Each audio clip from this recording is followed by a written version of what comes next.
அதிகாரம் 112 நலம் புனைந்து உரைத்தல். திருக்குறள் 1111. நன்னீரை வாழி அனிச்சமே நின்னினும் மென்னீரள் யாம் வீழ்பவள். பொருள்: அனிச்ச மலரே, நீ நல்ல மென்மையான இயல்புடையதுதான், நீ வாழ்க. ஆனால் யாம் விரும்பும் காதலி உன்னை விடவும் மென்மையான இயல்புடையவள். உலகில் மென்மைக்கு அடையாளமாக சொல்லப்படும் அனிச்ச மலரை விடவும் தன் காதலி மென்மையானவள் என தலைவன் பாராட்டும் நிலை. ஜெயதேவரின் கீத கோவிந்தம் அஷ்டபதி. கிருஷ்ணன். ராதையின் அங்கங்களின் மென்மையை வர்ணிக்கும்போது மலர்கள் கூட அவளுக்கு முன்னால் கடினமானவை என்று ஜெயதேவர் குறிப்பிடுகிறார். குசும சுகுமாரதனும் திருஷ்டிவா விரீடிதானி புஷ்பாணி தவ கோமல அங்க சுஷமா ஜெயதி ஜகத்ரயே. விளக்கம்: ராதையே, மலரை போன்ற மென்மையான உன் திருமேனியைக் கண்டு மலர்களே வெட்கப்படுகின்றன. விரீடிதானி, உன் அங்கங்களின் மென்மை 3 உலகங்களிலும் முதன்மையானது. வள்ளுவர் இங்கே நின்னினும் மென்னீரள் என அனிச்ச மலரோடு ஒப்பிடுவது போல ஜெயதேவர் மலர்களே அவளிடம் தோற்றி வெட்கப்படுகின்றன என்கிறார். காளிதாசரின் ரகுவம்சம் இந்துமதி ஸ்வயம்வரம். இந்துமதியின் மென்மையை வர்ணிக்கும்போது அவள் ஒரு மலர்கொம்பை போல மென்மையானவள் என்றும் சிறிய காற்று கூட அவளை வருத்தும் என்றும் காளிதாசர் விளக்குகிறார். சிரிஷ புஷ்ப அதிக சுகுமார தேஹி ந கதஞ்சித் கட்டின நிபாத்தம் சகதே. விளக்கம்: சிரிஷ மலரை விடவும் மென்மையான உடல் கொண்டவள் இவள். எத்தகைய கடினமான தீண்டலையும் இவளால் தாங்க முடியாது. வள்ளுவர் இங்கே யாம் வீழ்பவள் என மலரை வாழ்த்திவிட்டு பிறகு அதைவிட தன் காதலி மென்மையானவள் என்று உயர்த்தி சொல்வது காதலியின் மீதான தலைவனின் அதீத அன்பை காட்டுகிறது. அனிச்ச மலர் மோந்தால் வாடிவிடும், ஆனால் இவளோ அனிச்ச மலரை சூடினாலே வாடிவிடும் அளவுக்கு மென்மையானவள் என்பது இதன் குறிப்பு. ஸ்ருங்கார ரசம் சுகுமாரபாவம். ஸ்ருங்கார ரசத்தில் இது சுகுமாரத்துவம் எனப்படும். ஒரு பெண்ணின் மென்மையை எதற்கும் ஈடாக சொல்ல முடியாது என்பதை அமுரக சதகம் இவ்வாறு கூறுகிறது. மல்லிகா மந்தார மாலாபி கட்டினா இதி மன்யதே யதா காந்தா அங்க சம்ஸ்பர்சே ந துல்யதே. விளக்கம்: மல்லிகை மற்றும் மந்தார மாலைகள் கூட கடினமானவை என்றே எண்ணத் தோன்றுகிறது, எப்பொழுது என் காதலியின் அங்கஸ்பரிசத்தோடு அவற்றை ஒப்பிடும்போது. வள்ளுவர் இங்கே யாம் வீழ்பவள் என யாம் விரும்பும் பெண் என்ற சொல்லால் மற்றவர்களுக்கு அவள் எப்படியோ, ஆனால் காதலிக்கும் எனக்கு அவள் மலரை விடவும் மென்மையானவள் என்பதை உணர்த்துகிறார். அனிச்ச மலர் மோந்தால் வாடிவிடும், ஆனால் இவளோ அனிச்ச மலரை சூடினாலே வாடிவிடும் அளவுக்கு மென்மையானவள் என்பது இதன் குறிப்பு. திருக்குறள் 1112. மலர்காணின் மையாத்தி நெஞ்சே இவள்கண் பலர்காணும் பூவொக்கும் என்று. பொருள்: என் நெஞ்சமே, பலரும் கண்டு அனுபவிக்கும் சாதாரண மலர்களை பார்த்து அவை என் காதலியின் கண்களுக்கு ஒப்பானவை என்று எண்ணிக் குழப்பமடைகிறாயே, இது உனக்குத் தகாது. காதலியின் கண்கள் தனித்துவமானவை. அவற்றைச் செடியிலே பூத்து எல்லாரும் பார்க்கும் பொதுவான மலர்களுடன் ஒப்பிடுவது தவறு எனத் தலைவன் தன் நெஞ்சை கடிந்து கொள்ளும் நிலை. ஜெயதேவரின் கீத கோவிந்தம் அஷ்டபதி. கிருஷ்ணன். ராதையின் கண்களுக்கு முன்னால் தாமரை மலர்கள் பொலிவிழந்து போவதை ஜெயதேவர் வர்ணிக்கிறார். நினிந்ததி சந்திரமம் இந்துமுகி திருஷ்டிஹி வினிந்ததி நீல உத்பலம் தவ நேத்ரயுகழம் அனன்ய சமான காந்தி விகாசம். விளக்கம்: சந்திரபிம்பத்தை உன் முகம் நிந்திக்கிறது, வெல்கிறது. நீல குவளை மலர்களை உன் பார்வை நிந்திக்கிறது. உன் இரு கண்களும் எதனுடனும் ஒப்பிட முடியாத அனன்ய சமான தனித்த பேரொளியை கொண்டவை. வள்ளுவர் இங்கே மையாத்தி என்று நெஞ்சை சொல்வது போல ஜெயதேவர் மலர்களை விட கண்கள் உயர்ந்தவை என்பதால் மலர்களோடு ஒப்பிடுவதே ஒரு நிந்தை என்கிறார். காளிதாசரின் விக்ரமூர்வசியம். தலைவியின் கண்களை மலர்களோடு ஒப்பிடும் கவிஞர்களின் போக்கை விமர்சிக்கும் விதமாக காளிதாசர் ஒரு ஸ்லோகத்தை கையாளுகிறார். யதி உத்பலம் பலரால் திருஷ்டம் தன் நேத்ரயோகோ கா துலனா அபூர்வ சுஷமா யுக்தம் இதம் நயன யுகழம். விளக்கம்: எல்லாரும் பார்க்கக்கூடிய குவளை மலர் எங்கே, இவளது கண்கள் எங்கே, இவற்றிற்கிடையே என்ன ஒப்பீடு இருக்க முடியும்? இவள் கண்கள் முன்னால் காணாத அழகை கொண்டவை. வள்ளுவர் இங்கே நெஞ்சே என்று தன் மனதையே முன்னிலைப்படுத்தி பேசுவது காதலியின் கண்கள் அவனுக்கு எவ்வளவு புனிதமானவை என்பதைக் காட்டுகிறது. பலரும் பார்த்து பறிக்கும் பூவை தன் காதலிக்கு மட்டுமே உரிய கண்களோடு ஒப்பிடுவது தலைவனுக்கு உடன்பாடில்லை. திருக்குறள் 1113. முறிமேனி முத்த முறுவல் வெறி நாற்றம் வேள் உண்கண் வேய்த்தோள் அவள்க்கு. பொருள்: மூங்கில் போன்ற தோள்களை உடைய இவளுக்கு உடம்பின் நிறம் தளிர் போன்றது, பற்கள் முத்து போன்றன, புன்னகை மணம் வீசுவது, கண்கள் வேலை போன்றன. தலைவியின் ஒட்டுமொத்த அழகையும் 5 உறுப்புகளின் வழியாக தலைவன் வர்ணிக்கும் அவயவத்துதி இது. ஜெயதேவரின் கீதகோவிந்தம் அஷ்டபதி. கிருஷ்ணன். ராதையின் அங்கங்களை வர்ணிக்கும்போது ஜெயதேவர் இதே போன்ற உவமைகளை கையாண்டு அவளது திவ்யமான அழகை போற்றுகிறார். அதரம் மதுரம் முரளி நினதம் நயனம் நீல உத்பலம் அங்கலதா சுகுமார தனும். விளக்கம்: உன் இதழ்கள் இனிமையானவை, கண்கள் நீல குவளை, அதாவது வேல் போன்ற கூர்மை, உன் உடல் கொடி போன்றது. வள்ளுவர் இங்கே முறி அல்லது தளிர் என்று சொல்கிறார். வள்ளுவர் இங்கே முத்த முறுவல் என்று, முத்து போன்ற பற்களும் புன்னகையும் என்று சொல்வதை ஜெயதேவர் அதரம் மதுரம் என்கிறார். இரண்டுமே அங்கங்களின் மென்மையையும் ஒளியையும் முன்னிலைப்படுத்துகின்றன. காளிதாசரின் குமார சம்பவம்.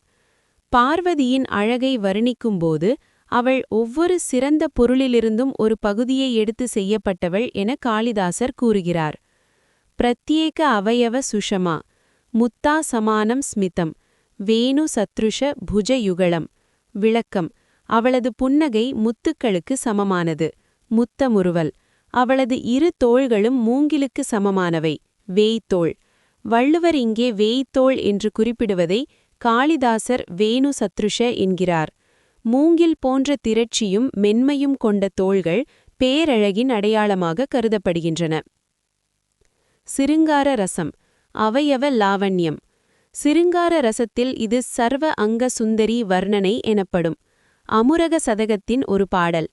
நேத்ரம் சாயகம் தனும் பல்லவம் தன் முகம் சுதா கிம் இதம் பிரம்மா நிர்மிதம் அத்புதம் காவியம். விளக்கம்: கண் அம்பு, அதாவது வேல், உடல் தளிர், அதாவது முறி, முகம் அமுதம், பிரம்மன் படைத்த ஒரு அற்புதமான காவியமோ இவள். வள்ளுவர் இங்கே வெறி நாற்றம் என்று குறிப்பிடுவது அவளது இயல்பான உடல் மனத்தை குறிக்கிறது. இது வெறும் வாசனையல்ல, காதலை தூண்டும் நறுமணம். வேள் உன் கண் என்பது மை தீட்டப்பட்டு வேல் போல கூர்மையாக இதயத்தை தைக்கும் அவளது பார்வையை சொல்கிறது. திருக்குறள் 1114. காணிற் குவளை கவிழ்ந்து நிலநோக்கு மானிலை கண்ணொவ்வோம் என்று. பொருள்: சிறந்த அணிகலன்களை அணிந்த இவளுடைய கண்களைக் கண்டால் நீல குவளை மலர்கள் நாங்கள் இவள் கண்களுக்கு இணையாக மாட்டோம் என்று நாணி தலை குனிந்து நிலத்தை பார்க்கும்.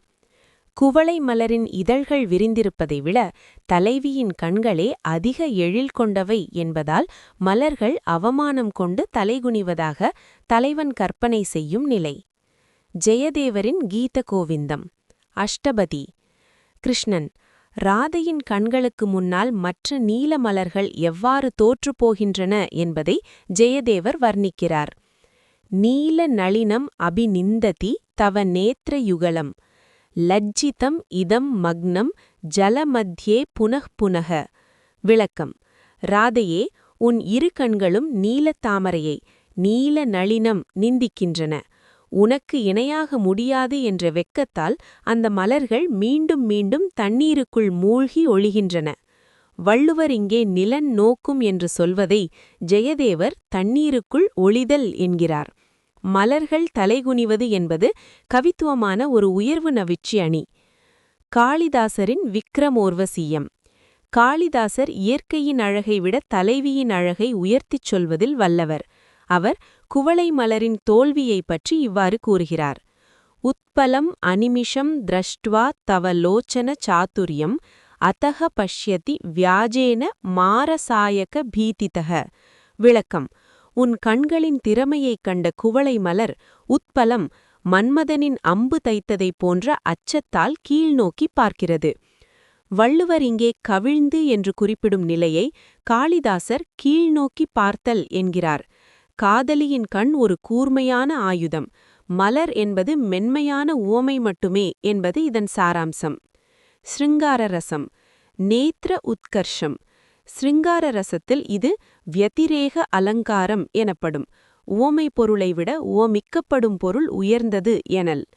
அமுருக சதகத்தின் ஒரு பாடல், நயன பிரபாஜித நீல பங்கஜம் லஜ்ஜயா அதோமுகி பூத்வா ஸ்திதம் வனே. விளக்கம்: கண்ணின் ஒளியால் வெல்லப்பட்ட நீலக் குவளை வெக்கத்தால் தலைகீழாக முகத்தை திருப்பிக் கொண்டு காட்டில் நிற்கிறது. வள்ளுவர் இங்கே மானிழை என்று தலைவியைச் சுட்டி அவளது கண்களின் ஒளிக்கு முன்னால் இயற்கையின் அழகும் மங்கிப் போகிறது என்கிறார். மலர் தலைகுனிவது என்பது கவித்துவமான ஒரு உயர்வு நவிழ்ச்சி அணி. திருக்குறள் 1115. அனிச்சப்பூ கால்களையால் பெய்தானோ நுசுப்பிற்கு நல்ல படா பறை. பொருள்: அனிச்ச மலரின் காம்புகளை கிள்ளி எறியாமல் அப்படியே கூந்தலில் சூடிக்கொண்டாள் இவள். மென்மையான அந்த மலரின் காம்பு பாரம் தாங்காமல் இவளது இடை ஒடிந்துவிடப் போகிறது. அவ்வாறு ஒடிந்தால் ஊர் முழுக்கச் சாவு மேளம், அதாவது பறையல்லவா ஒலிக்கும். தலைவியின் இடையானது அனிச்ச மலரின் காம்பு பாரத்தை கூட தாங்க முடியாத அளவு நுண்மையானது என தலைவன் அஞ்சும் நிலை. ஜெயதேவரின் கீத கோவிந்தம். அஷ்டபதி. கிருஷ்ணன் ராதையின் இடையின் மென்மையை வர்ணிக்கும்போது அது ஒரு சிறு அசையிலேயே ஒடிந்துவிடுமோ என்று ஜெயதேவர் கவலைப்படுகிறார். ஸ்தனபர நமிதம் நுசுப்பம் தவ மந்த மருதாபி பங்கம் கரோதி கிம். விளக்கம்: என்னுடைய ராதையே, பாரம் தாங்காமல் வளைந்து நிற்கும் உன் இடையை வீசும் மெல்லிய காற்று கூட ஒடித்துவிடுமோ என்று நான் அஞ்சுகிறேன். வள்ளுவர் இங்கே நுசுப்பிற்கு நல்ல படா பறை என்று சொல்வது போல, ஜெயதேவர் பங்கம் என்ற சொல்லால் இடையின் அதீத மென்மையை விளக்குகிறார். காளிதாசரின் குமார சம்பவம். பார்வதியின் இடையின் நுண்மையை வர்ணிக்கும்போது காளிதாசர் அதை ஒரு மின்னல் கொடிக்கு ஒப்பிடுகிறார். மத்தியேன தனுனா லக்ஷ்யா குசும சயனேபி பாதம் ந சகதே. விளக்கம்: மிகவும் மெலிதான இடையை கொண்ட இவள் மலர் படுக்கையில் அமர்ந்தால் கூட அந்த மலர்களின் பாரம் பட்டு இடை வருந்துமோ என தோன்றுகிறது. வள்ளுவர் இங்கே கால்களையால் என்று காம்பு நீக்காத மலர் என்று மிகச் சிறிய பாரத்தை கூட தலைவியின் இடை தாங்காது என்று சொல்வதை காளிதாசரும் வழிமொழிகிறார். ஸ்ருங்கார ரசம், மத்தியம லாவண்யம். ஸ்ருங்கார ரசத்தில் இது க்ஷீண மத்தியமம் எனப்படும். அமருக சதகத்தின் ஒரு பாடல், அஸ்தி கிம் நு நாஸ்தி இதி சம்சயஹ நுசுப்பபாரம் புஷ்பேன ஹன்யதே. விளக்கம்: இவளுக்கு இடை என்று ஒன்று இருக்கிறதா இல்லையா என்றே சந்தேகமெழுகிறது. ஒரு மலரை சூடுவதே அந்த இடைக்கு ஒரு பெரிய சுமையாக அமைகிறது. வள்ளுவர் இங்கே பறை என்று குறிப்பிடுவது அந்த இடை ஒடிந்தால் அது தலைவனுக்கு உயிரையே மாய்க்கும் துன்பத்தை தரும் என்பதால் ஊரே அதற்காக இறங்கும் என்பதை குறிக்கிறது. திருக்குறள் 1116. மதியும் அடந்தை முகனும் அறியா பதியில் கலங்கிய மீன். பொருள்: வானத்திலுள்ள நட்சத்திரங்கள், மீன்கள், சந்திரன் எது, என் காதலியின் முகம் எது என்று வேறுபாடு தெரியாமல் திகைக்கின்றன. அதனால் அவை எங்கே போவது என்று தெரியாமல் தத்தமிடங்களிலேயே, அதாவது பதியிலேயே நடுங்கித் திரிகின்றன. தலைவியின் முகம் சந்திரனை விடவும் பொலிவுடன் இருப்பதைக் கண்டு வானத்து நட்சத்திரங்களே குழப்பமடைவதாக தலைவன் வியக்கும் நிலை. ஜெயதேவரின் கீத கோவிந்தம். அஷ்டபதி. கிருஷ்ணன் ராதையின் முகம் நிலவைப் போல் அன்றி எப்போதும் பிரகாசமாக இருப்பதை பார்த்து நட்சத்திரங்கள் அடையும் வியப்பை ஜெயதேவர் இவ்வாறு வர்ணிக்கிறார். நித்ய விகாசி முக்க சந்திரமண்டலே நக்ஷத்திரமாலா திருஷ்ட்வா விஸ்மய விகசாம்.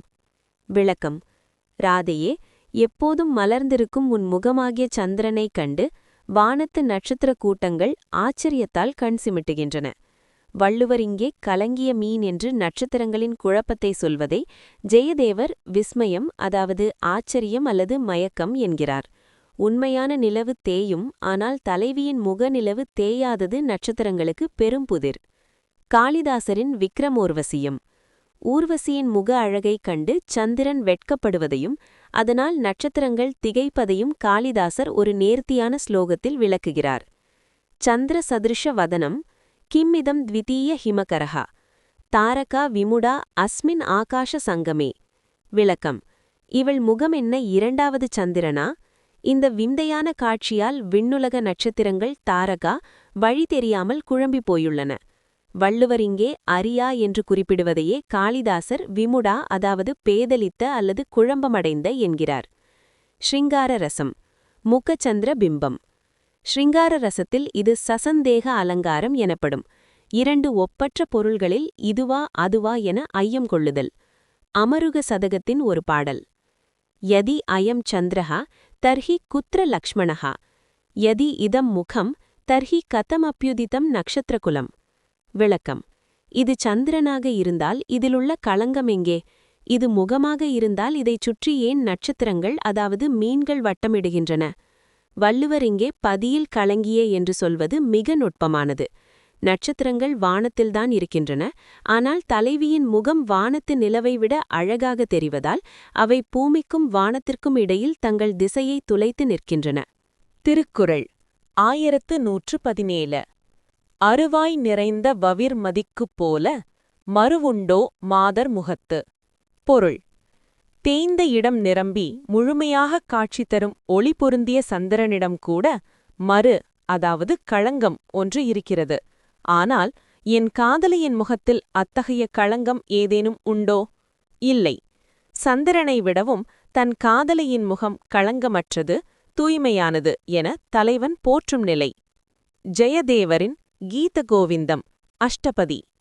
கிருஷ்ணன் ராதையின் முகத்திற்கும் சந்திரனுக்கும் உள்ள வேறுபாட்டை, களங்கத்தை அடிப்படையாகக் கொண்டு ஜெயதேவர் இவ்வாறு வர்ணிக்கிறார். சந்திரோயம் சகலங்கஹ தவ முகம் அனந்தித காந்தி விகாசம் கிமிதி ஏதத் துல்யபாவம் கரோதி லோகஹ. விளக்கம்: சந்திரன் களங்கமுடையவன், ஆனால் உன் முகமோ பழி சொல்ல முடியாதபடி ஒளி வீசுவது.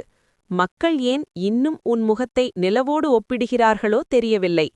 வள்ளுவர் இங்கே மரு உண்டோ மாதர் முகத்து என்று வினவுவதை ஜெயதேவர் அனந்தித காந்தி, அதாவது நிந்திக்க முடியாத ஒளி என்கிறார். காளிதாசரின் விக்ரமோர்வசீயம். காளிதாசர் ஒரு படி மேலே சென்று சந்திரனிடம் உள்ள மரு உண்மையில் சந்திரனின் குறை என்றும் தலைவியின் முகத்தில் அத்தகைய குறை ஏதுமில்லை என்றும் கூறுகிறார். லக்ஷ்மண யுக்தஹ ஹிமகரஹ மதன தகிதஹ நிர்மலம் தவ வதனம் ஜயதி ஜகத்ரயம். விளக்கம்: சந்திரன் மருவை உடையவன், ஆனால் உன் முகமோ மிகவும் நிர்மலமானது. இது மூவுலகையும் வென்றிடமிருது. வள்ளுவர் இங்கே அருவாய் நிறைந்த என தேய்வு நீங்கி நிறைந்த என்று சொல்வதை சந்திரன் முழுமை பெற்றாலும் அதன் களங்கம் நீங்குவதில்லை. ஆனால் தலைவியின் அழகோ எப்போதும் முழுமையானது, தூய்மையானது என்பது இதன் பொருள். சிருங்கார ரசம் வதன நிர்மலத்வம். சிருங்கார ரசத்தில் இது வியதிரேக அலங்காரம் எனப்படும். உவமை பொருளான சந்திரனிடம் உள்ள குறையை சுட்டி உவமிக்கப்படும் தலைவியின் முகத்தை உயர்த்துதல். அமுரக சதகத்தின் ஒரு பாடல். சந்திரே களங்கம் அஸ்தி ராகவ் கிராசக அஸ்தி மாதர் முகேது கேவலம் அனுராக ரசக பிரகாசதே. விளக்கம்: சந்திரனிடம் களங்கம் இருக்கிறது, ராகுவால் விழுங்கப்படும் அச்சமும் இருக்கிறது. ஆனால் காதலியின் முகத்திலோ, அதாவது மாதர் முகத்திலோ வெறும் காதற்சுவை மட்டுமே பிரகாசிக்கிறது. வள்ளுவர் இங்கே அவிர்மதி, அதாவது ஒளி வீசும் நிலவு என்று சந்திரனின் சிறப்பை சொல்லிவிட்டு அதனிடம் இருக்கும் மருவை சுட்டிக்காட்டுவதன் மூலம் தன் காதலியின் ஈடு இணையற்ற அழகை நிலைநாட்டுகிறார். திருக்குறள் 1118. மாதர் முகம்போல ஒளிவிட வல்லையேர் காதலை வாழி மதி. பொருள்: சந்திரனே, நீ வாழ்க. என் காதலியின் முகத்தைப் போலவே களங்கமில்லாமல் ஒளிவீச உன்னால் முடியுமானால் நானும் உன்னை என் காதலி என எண்ணி உன்மேல் அன்பு கொள்வேன். சந்திரனிடம் உள்ள களங்கத்தை சுட்டிக்காட்டி அது நீங்கினால் மட்டுமே தன் காதலியின் அழகிற்கு அது ஈடாகும் என தலைவன் நிபந்தனை விதிக்கும் நிலை. ஜெயதேவரின் கீத கோவிந்தம் அஷ்டபதி. கிருஷ்ணன் ராதையின் முகத்திற்கு இணையாக சந்திரனை ஏற்க மறுக்கும் கிருஷ்ணன் சந்திரனை ஒரு போலி அழகாகவே கருதுவதை ஜெயதேவர் வர்ணிக்கிறார். யதி தவ காந்தி ராதா முக சத்ருஷி ஷ்யாத் ததா ஏவ மம மனஹ த்வயி அனுராகம் கரோதி. விளக்கம்: சந்திரனே, உன் ஒளி ராதையின் முகத்திற்கு நிகராக இருக்குமானால் அப்போது மட்டுமே என் மனம் உன்மேல் அன்பு கொள்ளும். வள்ளுவர் இங்கே காதலை வாழிமதி என்று, அப்போது உன்னை நேசிப்பேன் என்று சொல்வதையே ஜெயதேவர் த்வயி அனுராகம் கரோதி என்கிறார். காதலியின் அழகே தரக்கட்டுப்பாடாக இங்கே அமைகிறது. காளிதாசரின் விக்ரமோர்வசீயம். தலைவியின் முகத்திற்கும் நிலவிற்கும் உள்ள தூரத்தை காளிதாசர் ஒரு நகைச்சுவை கலந்த சவாலாக முன்வைக்கிறார். லக்ஷ்ம தியாகம் குரு ஹிமகர யதி ஷக்னோஷி ததா காந்தா வதன சாயம் லப்தும் அர்ஹசி. விளக்கம்: குளிர்ந்த கதிர்களை உடையவனே ஹிமகரா, உன்னால் முடிந்தால் உன் களங்கத்தை கைவிடு. அப்போதுதான் என் காதலியின் முகத்தின் சாயலை பெற நீ தகுதியுடையவன் ஆவாய். வள்ளுவர் இங்கே ஒளிவிட வல்லையேல் என்று சந்திரனுக்கு சவால் விடுவதை காளிதாசர் களங்கத்தை கைவிடு என்று நிபந்தனையாக விதிக்கிறார். ஸ்ருங்கார ரசம், வதன சாம்யம். ஸ்ருங்கார ரசத்தில் இது பிரதீப அலங்காரம் எனப்படும். உவமை பொருளான சந்திரனை உவமிக்கப்படும் தலைவிக்கு தாழ்ந்ததாக கூறுதல். அமுரக சதகத்தின் ஒரு பாடல். கிம் விருதா ஆகாஷே பிரகாஷசே யதி மாதர் முக துல்லிய காந்திஹி அஸ்தி தர்ஹி ஏவத்வம் காம்யஹ. விளக்கம்: ஏன் வீணாக வானத்தில் பிரகாசிக்கிறாய்? என் காதலியின் முகத்திற்கு சமமான ஒளி உன்னிடம் இருந்தால் மட்டுமே நீ என்னால் விருந்தப்படத்தக்கவன். வள்ளுவர் இங்கே மாதர் முகம் என்று குறிப்பிடுவது காதலியின் முகம் அவனுக்கு உலகிலேயே மிக உயர்ந்த ஒளிப்பொருள் என்பதைக் காட்டுகிறது. நிலவு தன் களங்கத்தை நீக்காவிட்டால் அது தலைவனின் அன்பிற்கு பாத்திரமாக முடியாது. திருக்குறள் 1119. மலரன்ன கண்ணான் முகம் முத்தியாயிர் பலர்காணத் தோன்றன் மதி. பொருள்: சந்திரனே, மலரைப் போன்ற கண்களையொடிய என் காதலியின் முகத்திற்கு நீ உண்மையாகவே சமமாக இருக்க விரும்பினால் அவளைப் போலவே நீயும் ஒருவருக்கே, அதாவது எனக்கு மட்டுமே தெரிய வேண்டுமே தவிர இப்படி எல்லாரும் பார்க்கும்படி பொதுவில் தோன்றாதே. காதலியின் முகம் தலைவனுக்கு மட்டுமே உரியமானது, ஆனால் நிலவோ பொதுவானது. எனவே நிலவு அவளுக்கு ஈடாக வேண்டுமானால் அதுவும் பொதுத்தன்மையை விட வேண்டும் என தலைவன் கூறும் விந்தையான வாதம் இது. ஜெயதேவரின் கீத கோவிந்தம் அஷ்டபதி. கிருஷ்ணன். ராதையின் முகத்தை ஒரு இரகசிய நிதியாக கருதும் கிருஷ்ணன் நிலவின் பொதுத்தன்மையை சாடுவதை ஜெயதேவர் இவ்வாறு வர்ணிக்கிறார். ராதா முகம் மம ஏக லக்ஷ்யம் த்வம் து சர்வ நேத்ர கோச்சரஹ கதமப்யுபமா சித்யதி த்வமசி சாதாரணம் பஜன். விளக்கம்: ராதையின் முகம் எனக்கு மட்டுமே உரிய இலக்கு, ஆனால் நீயோ எல்லார் கண்களுக்கும் புலப்படுபவன், சர்வ நேத்ர கோச்சரஹ. இப்படி எல்லாராலும் அனுபவிக்கப்படும் சாதாரண பொருளாக நீ இருக்கும்போது உன்னை எப்படி அவளோடு ஒப்பிட முடியும்? வள்ளுவர் இங்கே பலர்காணத் தோன்றல் என்று சொல்வதையே ஜெயதேவர் சாதாரணம் என்ற சொல்லால் குறிப்பிடுகிறார். காளிதாசரின் விக்ரமோர்வசீயம். தலைவியின் அழகு ஒரு குலவிகிரியைப் போன்றது, நிலவோ ஒரு கணிகையைப் போன்றது என்ற தொனியில் காளிதாசர் ஒரு ஸ்லோகத்தை அமைக்கிறார். யன் நயன சுகம் ஏகஸ்ய தன் முகம் திவ்ய மண்டலம் யத் சர்வைஹி திருஷ்யதே தத் சந்திரமண்டலம் ந துணியதே. விளக்கம்: ஒருவனுக்கு மட்டும் இன்பம் தரும் முகமே திவ்யமானது, எல்லாராலும் பார்க்கப்படும் சந்திரமண்டலம் அதற்கு ஈடாகாது. வள்ளுவர் இங்கே முகம் ஒத்தியாயின், அதாவது முகம் போல ஆக வேண்டுமானால் என்று நிலவுக்கு ஒரு நிபந்தனை விதிக்கிறார். அந்த நிபந்தனை என்னவென்றால், நிலவு தன் பொதுத்தன்மையை நீக்கி தலைவனுக்கு மட்டும் உரியதாக மாற வேண்டும் என்பதாகும். ஸ்ருங்கார ரசம். ஏகாந்த லாவண்யம்.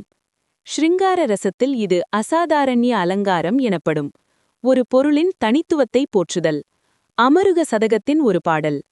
சந்திர மா பிரகாசஸ்வ சர்வதா சர்வஜனேஷு யதி காந்தா முக சாம்யம் எச்சசி தர்ஹி ஏக நேத்ர பிரியோ பவ. விளக்கம்: சந்திரனே, எல்லா இடங்களிலும் எல்லா மனிதர்களுக்கும் உன்னை காட்டாடே. என் காதலியின் முகத்திற்கு சமமாக நீ இருக்க விரும்பினால் ஒருவருடைய கண்ணிற்கு மட்டும் இனியவனாக மாறிவிடு. இங்கே வள்ளுவர் தோன்றல் மதி என்று கட்டளையிடுவது காதலியின் மீதான அவரது தனி உரிமை பாராட்டும் தன்மையை காட்டுகிறது. திருக்குறள் 1120. அனிச்சமும் மன்னத்தின் ரூவியும் மாதர் அடிக்கு நெருஞ்சிப் பழம். பொருள்: மென்மையான அனிச்ச மலரும் அன்னப்பறவையின் மெல்லிய சிறகு தூவியும் கூட இந்த பெண்ணின் மென்மையான அடிகளுக்கு, அதாவது பாதங்களுக்கு, நெருஞ்சிப் பழத்தைப் போல குத்துவனவாக இருக்கும். உலகமே மென்மை என்று போற்றும் பொருட்களை விடவும் தலைவியின் பாதங்கள் அத்தனை மென்மையானவை என தலைவன் வியக்கும் உச்சகட்ட வர்ணனை இது. ஜெயதேவரின் கீத கோவிந்தம். அஷ்டபதி. கிருஷ்ணன். ராதையின் பாதங்கள் எவ்வளவு மென்மையானவை என்பதை அவை பூமியில் நடக்கும்போதே சிவந்து முடிகிறன என்று ஜெயதேவர் வர்ணிக்கிறார்.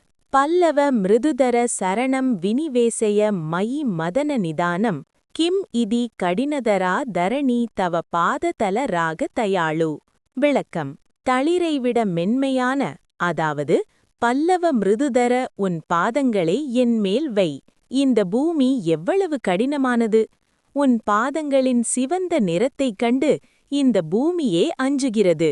வள்ளுவர் இங்கே நெருஞ்சிப்பழம் என்ற உவமையை கையாண்டது மிகவும் நுட்பமானது.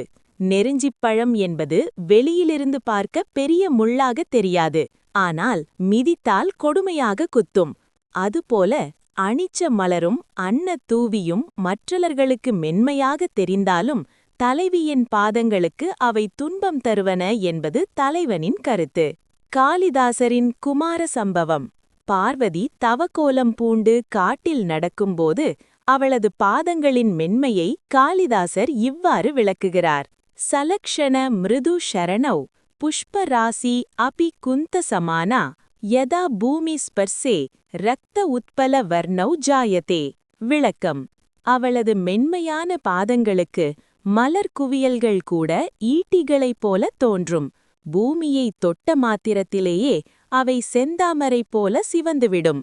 வள்ளுவர் இங்கே அன்னத்தின் தூவி கூட நெருஞ்சிப்பழம் போல குத்தும் என்று சொல்வதை காளிதாசர் மலர்குவியல் ஈட்டியைப் போல தோன்றும் என்கிறார். ஸ்ருங்கார ரசம். பாத சுகுமாரத்வம். ஸ்ருங்கார ரசத்தில் இது பாத அரவிந்த வர்ணனை எனப்படும். ஒரு பெண்ணின் பாத மென்மையை அமுரக சதகம் இவ்வாறு கூறுகிறது: மந்தகாமினி சரணம் அனிச்ச சத்ருஷம் தூவிக ஸ்பர்சேபி வேதனாம் அனுபவதி. விளக்கம்: மெல்ல நடப்பவளின் பாதங்கள் அனிச்ச மலரை போன்றது. பஞ்சு மெத்தையின் ஸ்பரிசத்தை கூட அவை வலியாக, அதாவது வேதனையாக உணர்கிறன. வள்ளுவர் இங்கே நெருஞ்சிப்பழம் என்ற உவமையை கையாண்டது மிகவும் நுட்பமானது. நெருஞ்சிப்பழம் என்பது வெளியிலிருந்து பார்க்க பெரிய முள்ளாக தெரியாது, ஆனால் மிதித்தால் கொடுமையாக குத்தும். அதுபோல அனிச்ச மலரும் அன்னத் தூவியும் மற்றவர்களுக்கு மென்மையாக தெரிந்தாலும் தலைவியின் பாதங்களுக்கு அவை துன்பம் தருவன என்பது தலைவனின் கருத்து. 112. நலம் புனைந்து உரைத்தல். ஆத்மாவின் தேஜஸ். இந்த அதிகாரத்தில் தலைவன் தலைவியின் உறுப்புகளை ஒவ்வொன்றாக புகழ்கிறான். இது வெறும் ஒரு பெண்ணின் உடல் வர்ணனை அல்ல, ஒரு யோகி தன் இஷ்ட தேவதையை அல்லது ஒரு பக்தன் இறைவனின் சகுண பிரம்ம உருவ வழிபாட்டை தரிசித்து வியக்கும் நிலையாகும். 1. நிலவுக்கும் முகத்திற்கும் உள்ள வேறுபாடு. தலைவியின் முகத்திற்கும் நிலவுக்கும் இடையே உள்ள வேறுபாட்டை தலைவன் ஆராய்கிறான். வானத்து நிலவில் கரை இருக்கிறது, ஆனால் இவள் முகத்தில் கரையே இல்லையென வியக்கிறான். குறள் 117. ஆன்மீகப் பொருள். நிலவு என்பது தேய்ந்து வளரக்கூடியது, அதாவது மாற்றங்களுக்கு உட்பட்டது. ஆனால் இறைவனின் பேரொளி அல்லது ஆத்மாவின் தேஜஸ் என்பது எக்காலத்திலும் மாறாதது, கரையற்றது. அங்கே நிர்வாண பொருள் அல்லது தூய ஒளி மட்டுமே எஞ்சுகிறது. 2. மலர்களை விட மென்மையானவள். அனிச்ச மலர் மிகவும் மென்மையானது, ஆனால் தலைவியின் பாதங்கள் அந்த மலரை விடவும் மென்மையானவை என தலைவன் புகழ்கிறான். குறள் 111 மற்றும் 115.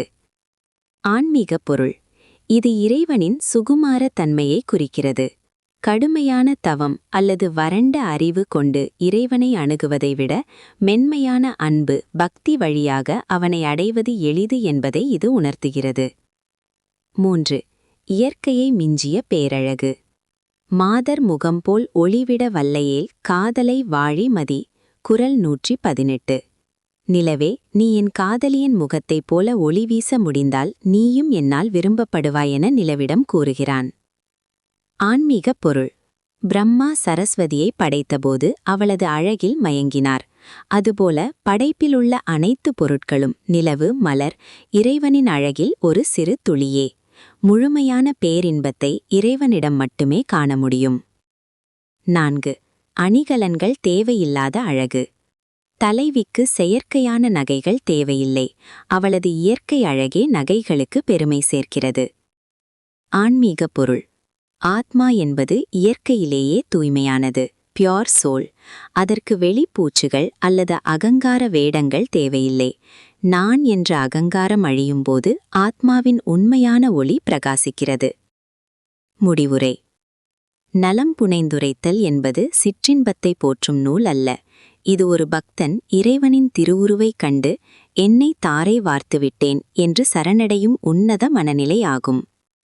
பகவானை பெரிய காந்தமாகவும் பக்தனை சிறிய காந்தமாகவும் பார்க்கலாம். இந்த இரண்டும் ஒன்றை ஒன்று ஈர்க்கிறது.